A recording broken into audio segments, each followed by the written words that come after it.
Take me home. Give me with your vibe.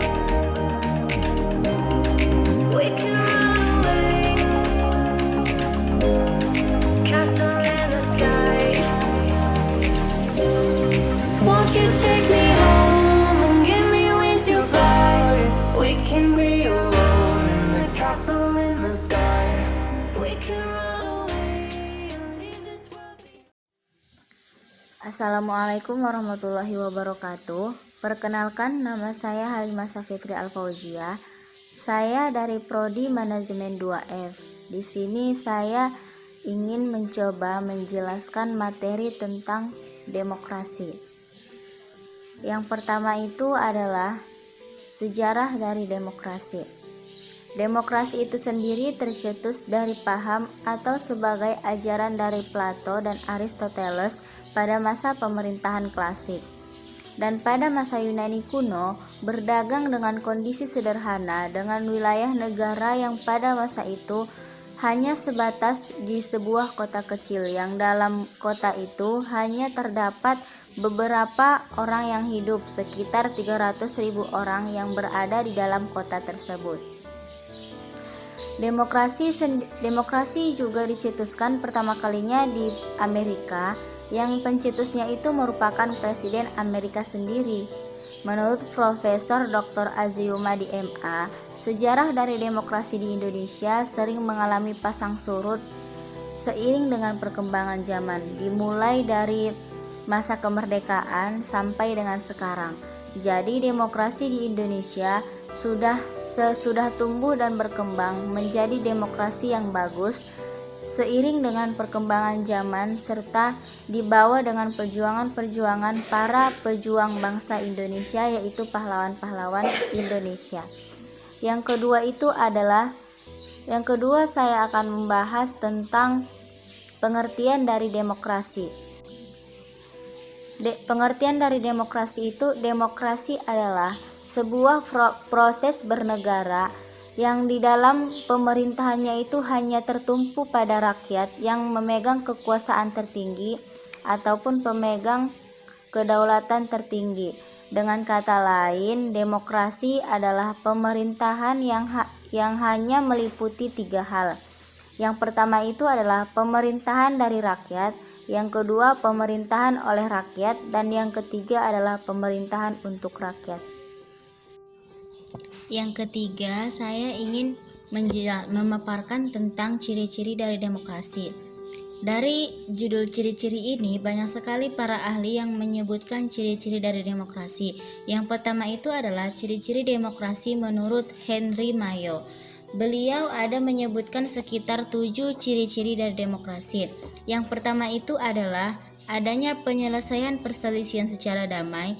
Yang kedua adalah adanya jaminan bagi terjadinya perubahan secara damai bagi rakyat yang sedang berubah. Yang ketiga adalah adanya pergantian penguasa secara langsung yang dipilih oleh rakyat serta secara teratur. Yang keempat itu adalah adanya penyelesaian kekerasan dan peminimumkan kekerasan yang terjadi di masyarakat yang ada di luar. Yang kelima itu ada upaya untuk memajukan ilmu pengetahuan. Seperti yang kita lihat pada saat ini, ilmu pengetahuan sudah banyak berkembang dari zaman kemerdekaan dulu sampai dengan sekarang, yang perbedaannya itu sangat jauh. Yang keenam itu adalah adanya upaya dan penghormatan terhadap kebebasan. Yang terakhir, adanya jaminan penegakan keadilan. Jadi di apa yang ketujuh ini adanya jaminan penegakan keadilan. Di sini setiap keadilan, setiap hukum ditegakkan dengan adil serta dengan benar.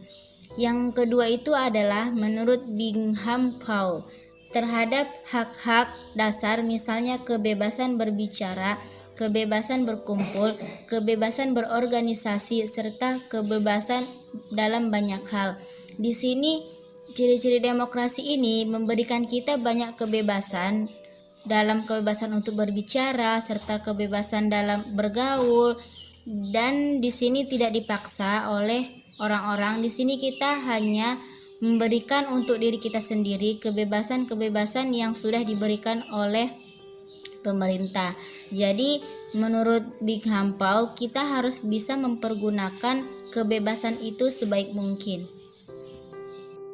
Yang keempat di sini adalah saya akan menjelaskan tentang bentuk dari demokrasi. Bentuk dari demokrasi itu ada dua. Yang pertama itu adalah sistem presidensial. Sistem ini merupakan sistem yang menekankan adanya pemilihan presiden secara langsung dan pemilihannya itu dipilih oleh rakyat. Yang kedua itu adalah sistem parlementer. Sistem ini merupakan sistem yang menerapkan adanya model hubungan antara kekuasaan eksekutif serta kekuasaan legislatif. Jadi dalam sistem parlementer ini kekuasaan eksekutif dan legislatif itu digabungkan agar sistemnya ini lebih baik. Yang kelima itu adalah prinsip-prinsip dari demokrasi. Seperti yang kita ketahui, prinsip dari demokrasi itu sangat banyak. Di antaranya itu yang pertama adalah kedaulatan rakyat. Yang kedua itu adalah perintah yang diberikan langsung oleh pemerintah. Yang ketiga itu adalah jaminan akan adanya hak asasi manusia. Di sini jaminan hak asasi manusia ini diberikan kepada setiap orang agar setiap orang itu mendapatkan perlindungan. Yang selanjutnya itu adalah pemilihan umum secara adil, bebas serta jujur. Di sini kita tidak dipaksa untuk memberikan pilihan. Di sini hak kita diberikan kebebasan untuk memilih siapapun yang harus kita pilih. Yang selanjutnya itu adalah kesamaan di depan hukum. Jadi di sini semua orang-orang ini harus sama di depan hukum, baik mereka itu adalah pejabat maupun mereka itu adalah presiden. Jika mereka bersalah, mereka itu disamakan di depan hukum, tidak dibeda-bedakan siapapun orangnya. Yang terakhir itu adalah proses hukum yang wajar. Di sini maksudnya adalah siapapun orangnya dan apapun tingkatannya, dia itu harus dihukum sesuai dengan undang-undang yang telah ditetapkan. Yang selanjutnya adalah kelebihan serta kekurangan dari demokrasi. Banyak kelebihan serta kekurangan dari demokrasi yang tertera di buku-buku ataupun yang dijelaskan oleh para ahli. Yang pertama itu saya akan menjelaskan kelebihan dari demokrasi. Yang pertama itu adalah adanya kesamaan hak yang membuat tiap masyarakat diperkenankan untuk mengambil bagian dalam politik. Jadi setiap masyarakat itu bisa ikut ambil alih dalam kegiatan politik. Yang kedua itu adalah penerimaan akan suatu kekuasaan ditetapkan oleh suara rakyat.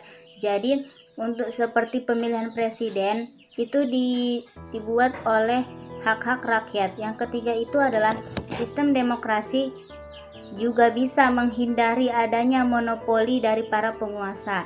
Yang terakhir adalah melindungi kepentingan rakyat. Jadi dengan adanya sistem demokrasi ini, kepentingan rakyat itu terpenuhi serta terlindungi. Yang kedua itu adalah kekurangan dari sistem demokrasi. Salah satu dari kekurangannya itu adalah masyarakat di Indonesia ataupun dalam sistem demokrasi ini mudah terpengaruh dari dampak-dampak negatif yang membuat mereka itu tidak percaya pada para penguasa. Yang terakhir adalah kekurangan dari demokrasi ini adalah penyalahgunaan dana rakyat yang dipakai oleh para penguasa ataupun para pemimpin. Yang terakhir adalah di sini saya akan membahas tentang demokrasi Islam. Demokrasi Islam merupakan ideologi politik yang membuat ataupun yang ingin menerapkan sistem syariah prinsip Islam ke dalam kebijakan politik. Ada 3 ciri utama dari demokrasi Islam. Yang pertama itu adalah pemimpinnya itu harus dipilih oleh rakyat.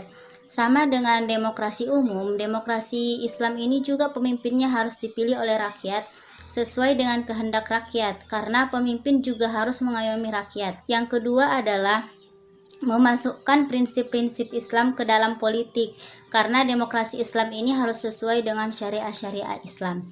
Demikianlah yang saya jelaskan. Sekian dari penjelasan saya tentang demokrasi. Terima kasih. Assalamualaikum warahmatullahi wabarakatuh.